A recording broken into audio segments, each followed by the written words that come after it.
dabar tikrai yra gausos laikai, nes kaip bebūtų ten kažkam sunkiau, kažkam netiek, bet tikrai yra pilna visko. Ir, kaip aš sakau, tikrai yra geri laikai, kad ir galimybių yra, ir pasiūlų yra. Ir, kaip sakoma, tikrai žmogus daug ką gali sau leisti, kad jisai gyvena komfortiškai. Bet ką daro komfortas ir ta gausa su žmogum? Dažnai būna, kad protas, aš jau viską turiu, nes galit pasižiūrėti internete Maslow piramidė, kur yra pirmas, tai pagrindas, saugumas fiziologinis. Tai, kad aš turiu stogą, aš turiu maistą, aš turiu sveikatą. Ir kai šitas pagrindas pats pirmas yra uždarytas, tai tada galima kilti aukščiau, kur yra priklausyti kažkam, kur yra dvasinis augimas, kažkokie pripažinimai, dvasingumai ir tada jo galima siekti. Bet ką žmogus daro, mūsų protas, kai aš turiu viską gerai, tai aš čia ir sustoju. Ir aš degraduoju. Tuo labiau, kai šiais laikais yra lengvai pasiekiamas telefonas, skrolinimai, savo laiko užmušimas ir man daugiau nieko nereikia.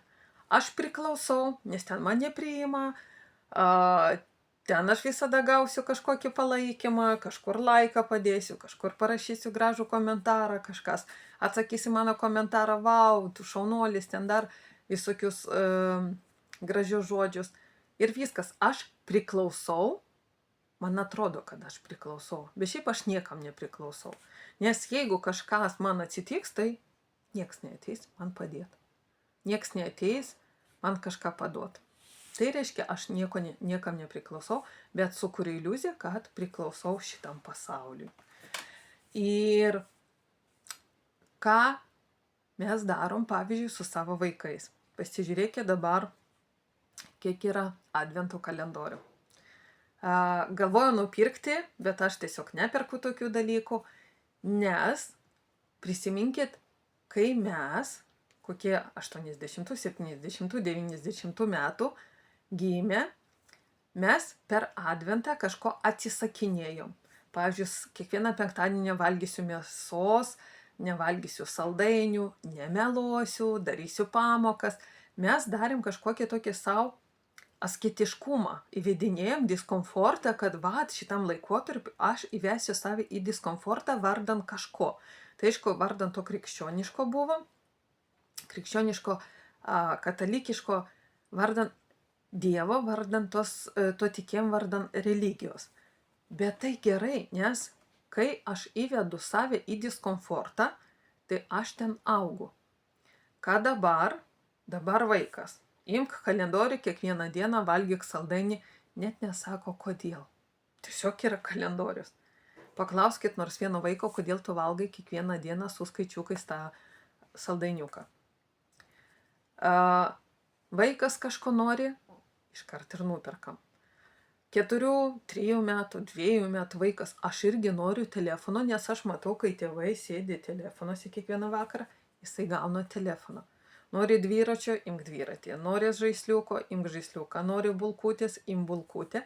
Ir jokio diskomforto. Vaikas pradeda verkti, ką aš tikrai matau parduotuvėje, nes dažnai būna mamom, tėvam nepatogu, nes mano vaikas parduotuvėje verkia. Tai yra normalu, nes vaikas jisai tikrai, kai kažko negaus, jisai verks, jisai rodys savo nepasitenkinimą, savo pyktį. Tai yra normalu. Ir nesvarbu, ką kiti galvoja. Svarbu, ką jūs žinot, koks aš tėvas ar mama. Vaikas verkia ir tam, kad būtų patogu prieš kitus, kad mano vaikas neverktų, nes man nepatinka vaiko verkimas, aš jam perku to, ko jisai nori. Ir tada sako, vaikas manipuliuoja, moka manipuliuoti, jisai manipuliatorius. Kodėl? Nes jisai išmoko, nes jūs jam leido taip veikti.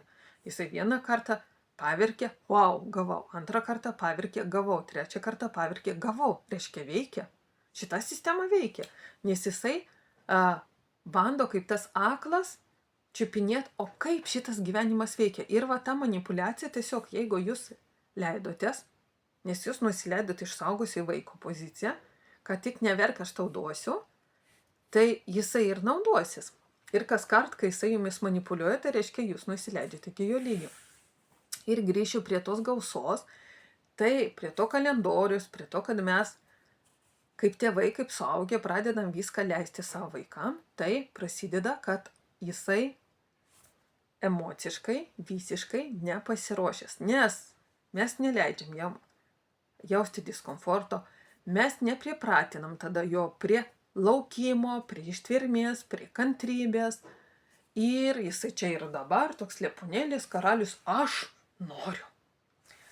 Ir mes patys žudom savo vaikus, mes patys darom tada savo vaikus silpnais, nes jisai negali tiesiog išlaukti, išbūti, pats kažko pasiekti, nes greičiau aš jį aprengsiu, nei jisai pats, greičiau aš suruošiu, nei jisai pats, greičiau aš padarysiu jam namų darbus, nei jisai pats, nes aš padarysiu, kad jisai turėtų gerus pažymius, nei kad jisai pats, bet turėtų, pavyzdžiui, 6.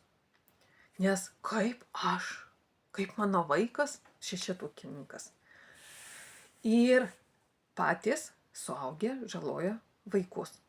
Patys suaugę daro vaikus, žinot, aš sakau, invalidais, nepritaikytais prie gyvenimo. Nes kaip aš visada sakau, jeigu tik ateina užklausa mano vaikas, tai aš sakau, gerai, dabar šiandien tiesiog jūs mirštat. Slidų, avarija, dar kažkas, nukrytot, galvą sudaužyt, visko būna, mūsų kūnas toks trapus, nėra. Kas jūsų vaikų pasirūpins taip gerai kaip jūs? Kas?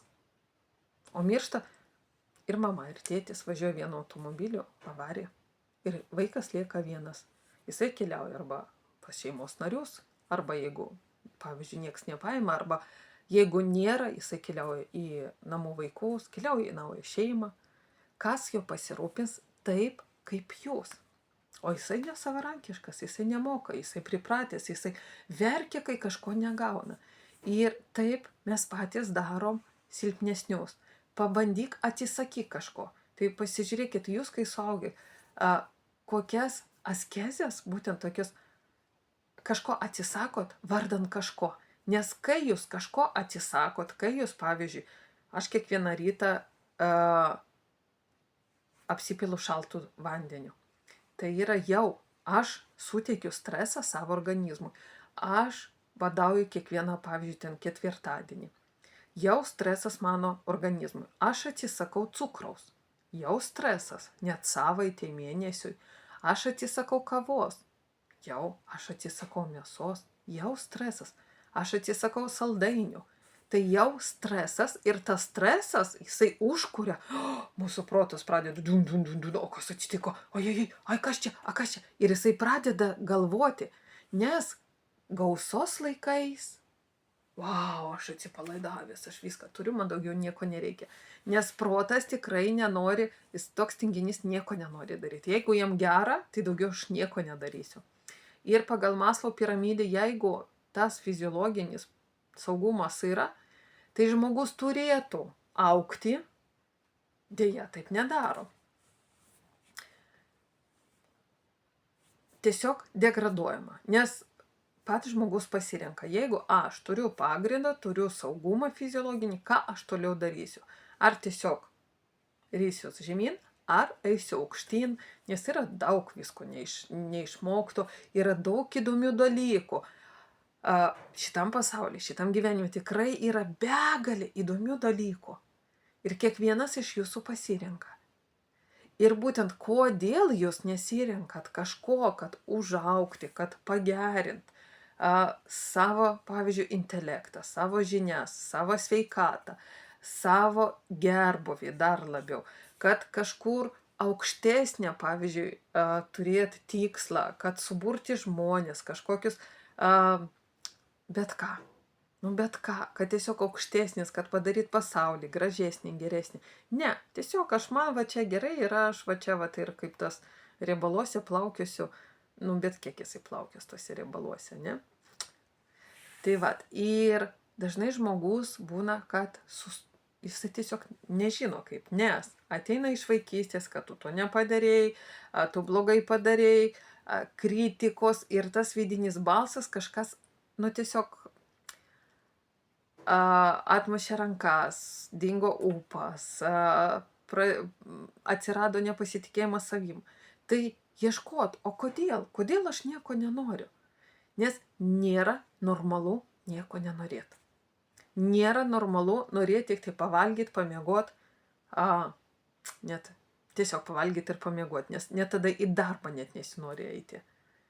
Ir jeigu jūs nieko nenorit, tai pasižiūrėkit, kokiam komfortui jūs gyvenat. Ir kur jūs savo gyvenime įleidžiate to diskomforto. Tam, kad prabudint savo psichiką, tam, kad duot savo lengvo streso. Nes net moksliškai įrodyta, kad stresas augina žmogų. Psichologiškai, fiziologiškai, emociškai, kad žmogus auga, jisai stiprėja. Ir mes patys kaip suaugę, ką mes darom, kad būtent sustiprėt. Visom ir fiziologiškai, ir psichologiškai, ir emociškai. Ir kaip mes tą mokinam daryti savo vaikam. Nes tie kalendoriai, jie tikrai nedaro to streso gyvenime. Ir tiesiog valgyt kiekvieną dieną. O kaip atpildas už ką? Už tai, kad šiandien vieną dieną, 24 diena, kad aš sulaukiau, tai tu ir taip sulauksi. Jeigu tau ten iš viršaus nenurodyta, kad tiesiog tu jau iškeliausi. Ir tikrai palinkėsiu, kad sustoti ir pagalvot, kokiam komforte aš gyvenu ir kodėl aš čia sustoju. Kodėl aš čia sustoju ir degraduoju. Nes sustojimas tai kaip ir vanduo. Mūsų gyvenimas kaip tekantis vanduo. Jeigu vanduo tik sustoja, jisai pradeda smirdėti. Jeigu aš sustoju šitam komforte, tai aš pradedu degraduoti, mano sveikata byra. Ir tiesiog viskas pasidaro nuobodu ir mano protas po to nebenori nieko daryti, nebenori nieko keisti, tiesiog sustoja. Ir kokį pavyzdį aš tada rodau savo vaikam, kitiem vaikam, jaunesniai kartai, kad kaip reikia gyventi. Nes tas, kas nori kažko pasiekti, tai jisai įveda savį diskomfortą. Jis eina, jeigu tik tai turi tą fiziologinį saugumą, tai o ką aš dar galiu? Nes va čia aš pati saugus, tai reiškia, aš turiu jėgų dar kažką daryti. Ir žinot, labai liūdna statistika, kad 80% žmonių nieko nedaro. 17 maždaug bando kažką daryti, visgi bando, daro. 3%, kurie tai yra tikrai tokie stiprus ir visada auga. 80% apgaudinėja save, arba net neapgaudinėja, arba tiesiog nieko nedaro. Ir kiekvieno iš jūsų pasirinkimas. Ar jūs norit būti šitam 80%, ar visgi perėti tą 17%, ar net į 3%.